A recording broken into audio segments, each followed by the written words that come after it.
आजकल हरियाणा के हालात बेहद डावाडोल हैं। एक तरफ लोकसभा का चुनाव आने वाला है तो दूसरी तरफ अपराध का बोलबाला है।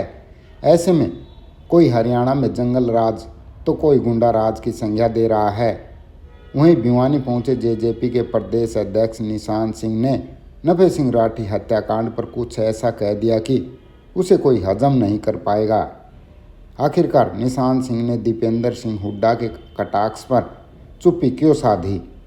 उन्होंने क्यों कहा कि अपराध तो हर सरकार में होते हैं?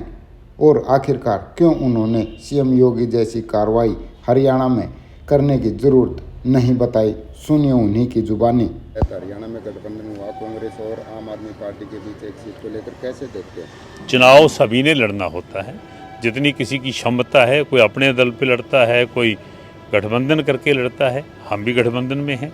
क्या मानते मुकाबला कर पाएगी आम आदमी पार्टी और कांग्रेस मिलकर? जेजेपी ऐसे में काम मिलेगी, बीजेपी अलग से होगी, कांग्रेस अलग? ये जनता ने फतवा देना होता है, जनता के हाथ में होता है। चुनाव में किस नज़रिए से जनता लेती है लीडरों की बात को, पार्टियों की बात को।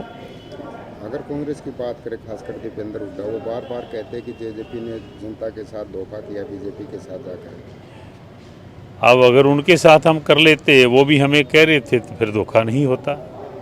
ये तो आफ्टर इलेक्शन जो गठबंधन होते हैं वो तो देखिए, भारतीय जनता पार्टी के साथ हमारा गठबंधन को नया नहीं था।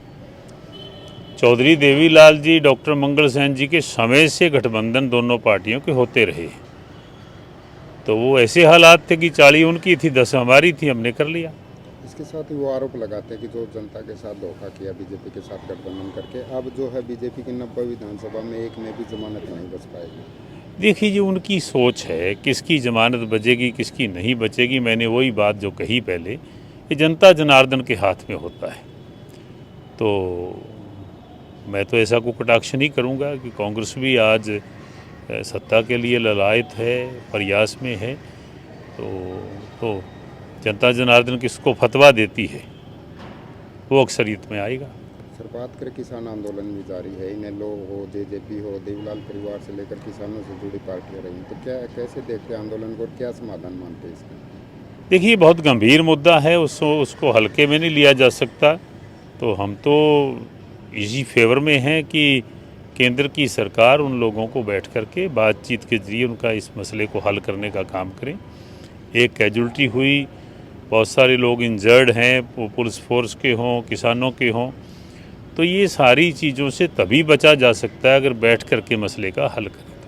देखिए, जो क्राइम को लेकर काफ़ी जो सवाल उठते हैं, लूट की घटना हो, चोरी की घटना हो, बावजूद इसके इनेलो प्रदेश अध्यक्ष की इस प्रकार से निर्मम हत्या की गई है। मानते कानून व्यवस्था है, क्या आम आदमी डर के साए में न जिए? देखिए, राठी जी की जो हत्या हुई बहुत दुखद है, और तो सारे परिवार के साथ हमदर्दी प्रकट करते हैं इस हालात में। कल उनके अंत्येष्टि में भी जा कर के आए हैं, मेरे तो पर्सनल मित्र भी थे। जहाँ तक कानून व्यवस्था की बात है, वो ठीक है कि सरकारों को उस पर पूर्ण तौर पे ध्यान देना चाहिए, लेकिन ये कोई विपक्ष में बैठा हुआ व्यक्ति गैर जिम्मेवाराना को बयान दे दे, वो अलग बात है। लेकिन ये मान के चलें कि हर सरकार में अपराध कुछ ना कुछ तो रहे हैं। हाँ, ठीक है, मैं इस पक्ष में हूँ कि इन अपराधों पे अंकुश लगाना चाहिए। काफ़ी संख्या में अपराध बढ़ रहा है सर, तो सवाल उठाए जा रहे हैं। अभय सिंह चौटाला ने कहा कि सीएम इस्तीफा दें। आम आदमी में कहीं ना कहीं डर का माहौल है, कहीं भी हत्या हो जाती है, चोरी हो जाती है, लूट हो जाती है। तो क्या लगता है कि सख्ती से कदम उठाने की ज़रूरत नहीं है? कोई कहता है कि योगी सरकार जैसे फैसले लेने की ज़रूरत आ रही है। नहीं, हमने कहा कि जो है ना, सख्ती होनी चाहिए, कानून व्यवस्था में सुधार होना चाहिए। जोगी जी वाले हालात हरियाणा के नहीं थे, यूपी के जो हालात थे उनके सामने तो हरियाणा में अपराध थे ही नहीं कुछ। वो ठीक है कि उन्होंने जो सख्ती से लिया, अपराध कम हुए हैं। तो मैं ये मान के चलता हूँ हरियाणा सरकार भी उसमें कदम उठाएगी। ऐसे लोगों को जो एंटी सोशल एलिमेंट है उन पे पूर्ण तौर पे जो है ना सख्ती करके उनको जेल में डालने का काम करेगी।